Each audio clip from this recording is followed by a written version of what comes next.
Ladies and gentlemen, Garfield and friends. We're ready to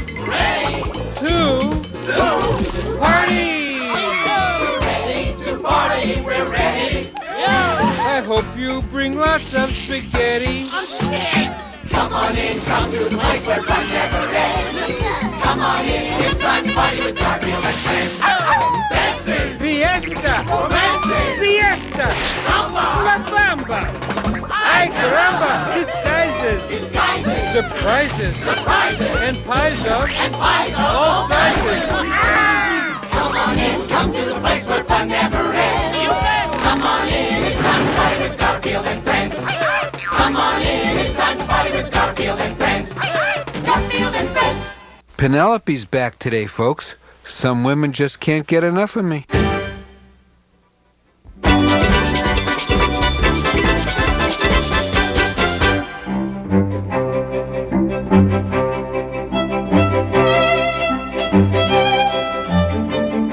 Thank you. Thank you for that lovely seated ovation. Tonight I shall read the great poem, The Pied Piper of Hamelin, by some poet guy. The Pied Piper by some poet guy. A couple hundred years ago in Hamelin by the Bay, there was a lovely city where the children were at play. The food was great in Hamelin. Almost all the travel books agreed that Hamelin had the best in fine Italian cooks. The cuisine was the very best. The people grew and thrived until the day one summer when the rodents all arrived. No one knows where they came from nor what caused the sudden boom, but soon the town was swarming with a rat in every room. The mice were in the buildings, in the churches, and the schools. They filled the local marketplace and all the swimming pools. You'd open up a cupboard and you'd find them in your grub. When someone tried to take a bath, the mice would share the tub. The worst of it was that the chefs could not make food to please. You cannot cook Italian when the rodents take your cheese. The people stormed the castle and were brief and most concise, demanding that the king should act to rid their town of mice. Alas, the people had a king as craven as could be, who never ever would accept responsibility. The timid James II, more evasive than a bird, would not admit involvement in the birth of James III. And as with any problem, his reaction was the same. You needn't find solutions if you find someone to blame. The king called his advisors, and they huddled to determine just whom to hold responsible for getting rid of vermin. The king explained the goal was not to stop the mice assault. I need someone that I can hold completely and at fault. They studied all the choices, all the scapegoats and buffoons, and picked a man named John who was a maker of cartoons. They brought him to the king, who told this lowly illustrator, From now on, your new title is the Town Exterminator. The young man said, I know the mice are most unwelcome guests, but I know not the first thing about getting rid of pests. I promise to support your plans. the royal coward said. Just do the job and do it well, and you'll not lose your head. The king took to his balcony and regally decreed that John would drive the mice away with all apparent speed. He then fled to his throne room, feeling sorry for the schnook, for John was on the hot seat and the king was off the hook. At first the people welcomed John, some sparse applause and cheers, but then they all went running when he asked for volunteers. Without a single ally, no assistance or advice, the one named John set out to rid the village of the mice. He tried to chase the rodents, but they only chased him back. There were too many mice for John to mount a true attack. He tried to set up traps for them. They mocked his sad attempt. The mice laughed at him all the day, and even while he dreamt. He tried each store-bought product, every mice-controlling spray, and not a single one of them drove one small mouse away. The people started to complain. John's mood was very down. The day a handsome stranger chanced to venture into town. The stranger's fame preceded him, the honors and the glory. And why'd it take so long to get a cat into the story? My name is the Pied Piper. I play horn and I'm a dancer. John asked. Why do they call you Pied? The cat said, here's your answer. You have a rodent problem. Let me lay an offer on you.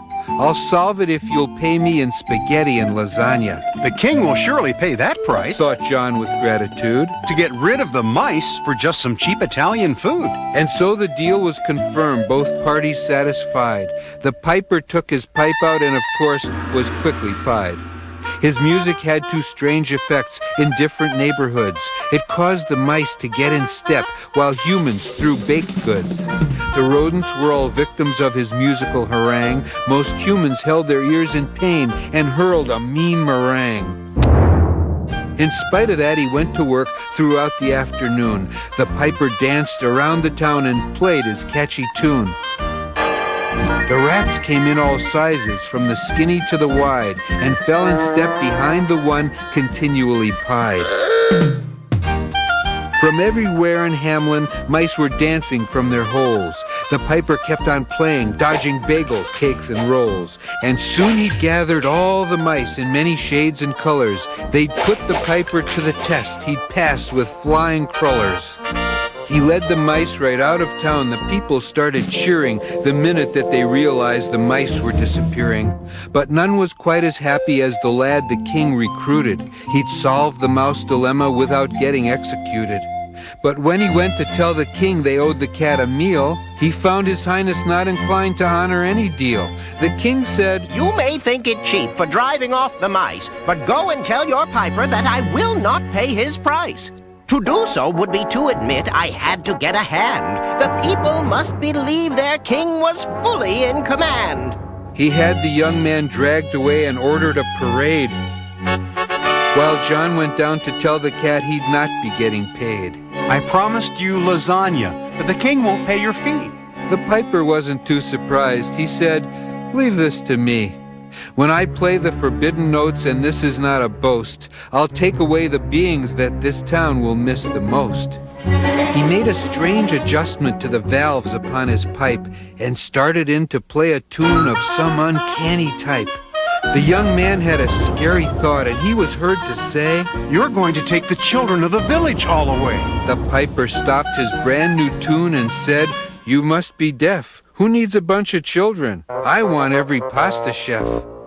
And so the piper played the song, which quickly overtook each citizen of Hamlin who was an Italian cook. From every pizzeria they fell in behind the kitty, who led them off to somewhere far away from Hamlin City.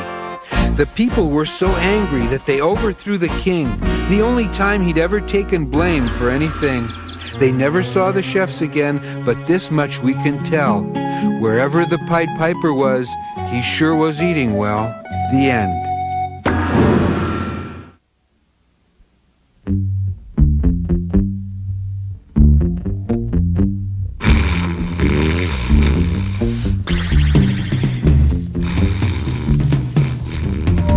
Excuse me, sir.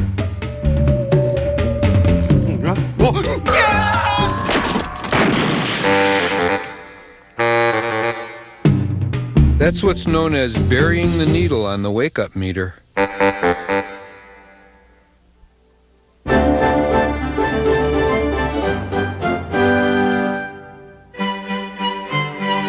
Oh, hello. I'm Roy Rooster, comedy star of this cartoon. Today, I'd like to step out from behind my usual role and talk to you about a very important subject. Comedy. Whoops! Excuse me one moment. Boy, first time on the show I get a roll with pants and I forget to wear them. Comedy. I am responsible for most of it on this program. Let me show you two brief examples of my work. This is from the episode Hiya Hun, in which I convince Wade that Attila the Hun is attacking the farm. Wait, you gotta warn everyone! Attila the Hun is attacking! Attila the Hun? But he's been dead for 1,500 years. A trick to catch everyone off guard. The Huns are attacking! Someone has to warn Istanbul! I'm a goner, but you must alert them. Help! Help! Attila the Hun possibly attacking! Help, oh help! Attila the Hun alert! Second time today! Help, oh!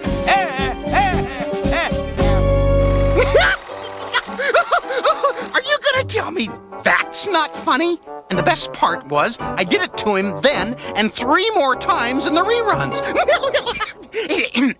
All right, now, here's a rotten thing I did to Orson last season. Maestro?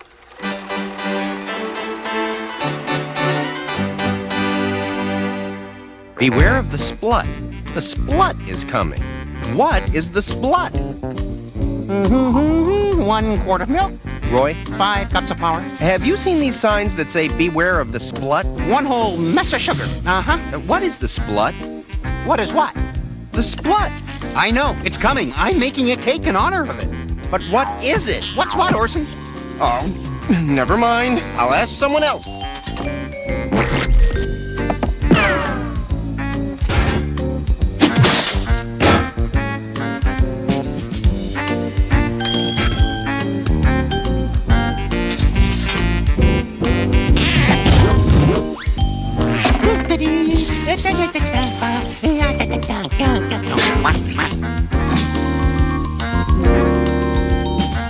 But what do you know about this splut that's coming?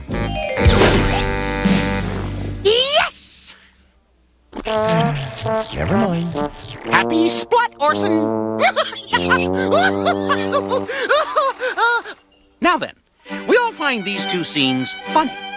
Why do I find them funny? Because they didn't happen to me. And why do you find them funny? Because they didn't happen to you. Now, why am I telling you all this? Ladies and gentlemen, boys and girls, members of my fan club, both of you, I am giving up practical jokes. Not by choice, mind you, but by necessity. It all began yesterday when I got a call. Cue the flashback. Phone call for Roy Rooster, Tell him I'm busy. but it's the network. Not the network. Hiya, babe. What's happening? How are the numbers? Let's sky to Gotham for confabs. Roy, this is the network. Come see us at the office right away. I hurried right to their offices. You don't kid around when you get a call from the network. Come in, Roy. Roy, I'll get right to the point. You do a lot of practical jokes on your show. Panicking the duck, dumping food on the pig. What was his name? Orson. Orson, right. Major talent there. Well, Roy, it seems we've gotten complaints about your so-called jokes. Complaints? More specifically, we received a letter. No, not a letter. I studied it closer, and there was no doubt about it. It was a letter. It was from a woman in Boise, Idaho, and it said, Dear TV station, I find the antics of Roy Rooster tasteless, cruel, and unfunny. Sincerely, Mrs. Edna W. Outrage. Roy, we're in the business of pleasing viewers. Do you know what this means? It means you're fired.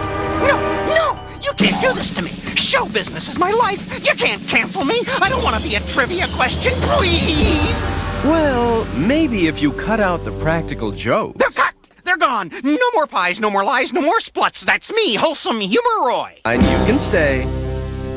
And so, ladies and gentlemen, from now on, you'll be seeing a different Roy here. And now, I have to get into my working clothes, and we can start this episode with the new Roy in it. Mrs. Outraged, I hope you're happy. Oh, hi, Roy. Causing trouble? Oh, no! You know me, Orson. I never cause trouble. I'm packing a picnic lunch. Oh, you see that pie over there? That pie over there? Yes. Would you let me have it? Sure! I'll let you have it. No, I can't do that anymore. I promised the network. Something wrong, Roy? Just pick up the pie and let me have it.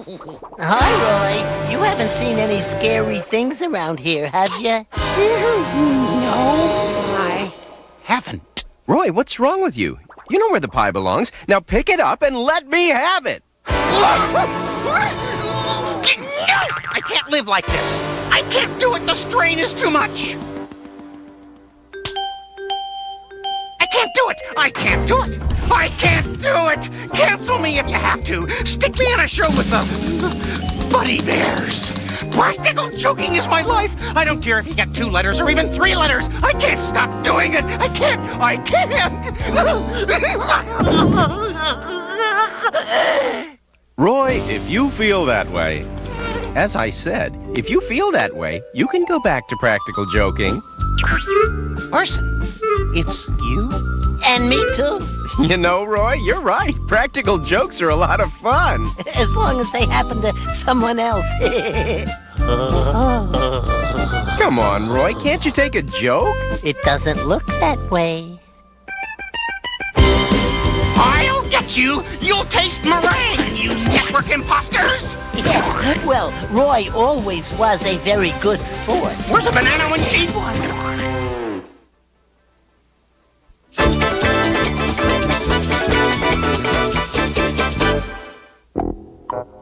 I'm bored. I'm really bored. Boy, am I bored. Bored am I. So bored. For those of you who speak Spanish, yo soy un bordo pusicato. Really bored.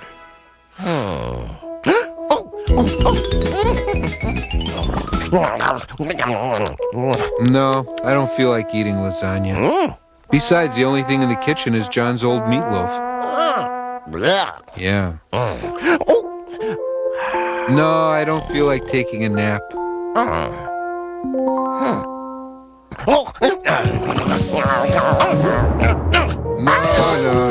I don't even feel like kicking you off the table.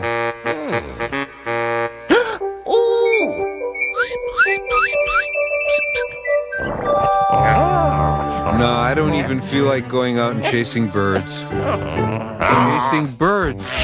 Odie, there are times when you almost seem to have half a brain in that doggy skull of yours. I'll go chase birds. Huh? Lolo? Yes, Father dear. I'm going to go round up something for dinner. You go wash up and don't get into any trouble. Yes, Father dear. Oops, the bird bath is this way.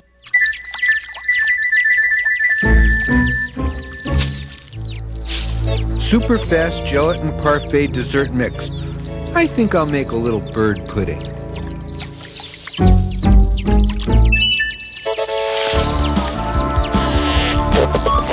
Well, what have we here? Flap all you want, birds. It won't do you any good. It won't... Hey! Come back here! Come back with my dessert, at least! Hey, this stuff ain't bad. Oh, I hate the water, but my father dear says I must wash. The water is cold. I will shut my little eyes very tight and just dive in. 1, 2, 3. Help! I'm drowning! Help! I wonder how many calories this stuff has when you make it with bird's feet. Help! Lifeguard! Help! Help! Have you tried standing up? Help! I'm drowning! Help! I'm... Well, if you want to do it the easy way. I did it! I caught a bird! Odie, I did it! I caught a bird! A for real bird! With feathers and everything! What am I gonna do with it? What do you think I'm gonna do with it? I'm gonna... How should I know? I never caught one before. What shall I do with them? Could I make a suggestion? You keep out of this. You don't get a vote. What do I do with anything? I eat it, I watch it, or I sleep on it. It's simple. I'll eat them. Hey, since when does anyone tell me I can't eat what I want to eat?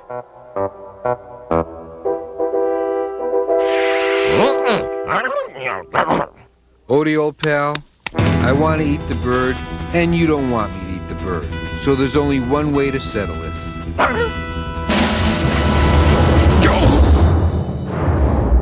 And stay out. Yeah, and stay out. Hey, if I have to warn you one more time...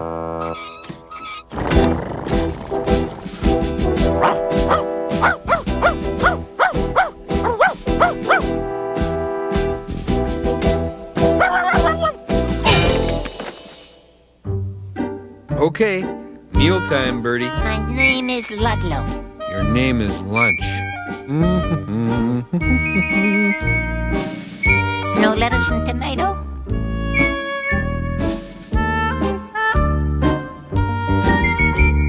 Lettuce and tomato. There. No mayonnaise?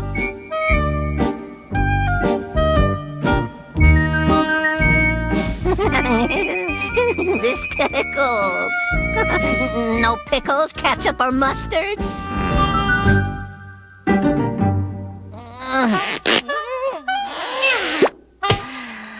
I wish I could stay and play sandwich with the kitty, but Father Dear will be looking for me. Pretty thin sandwich without me. I'll find him something else. Pickles, mustard, ketchup. I better get some olives. Why am I letting my sandwich decide what goes into my sandwich? The only thing I could find for the kitty sandwich was this old meatloaf. Okay, sandwich. No more stalling.